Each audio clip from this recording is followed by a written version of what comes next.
Исаға келген кезде мен түсіндім. Міне Құдай. Міне менің ішкі жан дүниемді өзгерткен Құдай.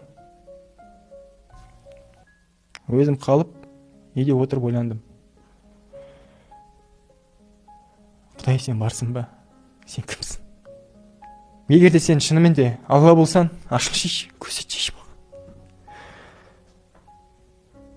Егер сен басқа Құдай болсаң, ашылшы, көмектесші деймін. Сөйтіп, жүрегіме біреу сөйледі. Өте жылы сөз, досыңды ізде деді.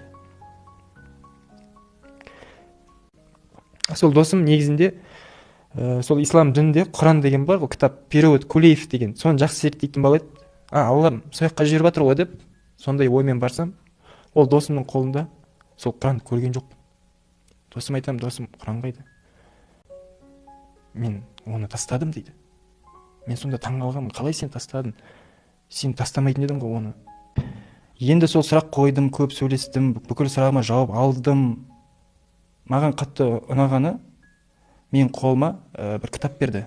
Киелі кітап деген қызыл. Ашқан кезде бірінші аят түсті. Құдай алдында құр алақан тұрғандар бақытты деген. Өкініп қайырғандар бақытты дейді. Мен түсінген жоқпын. Екінші бетті аштым.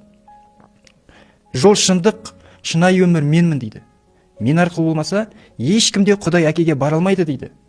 Сонда әке деген кім ол? Деп отқанда, манағы дауыс сол. Әке деген мен дейді.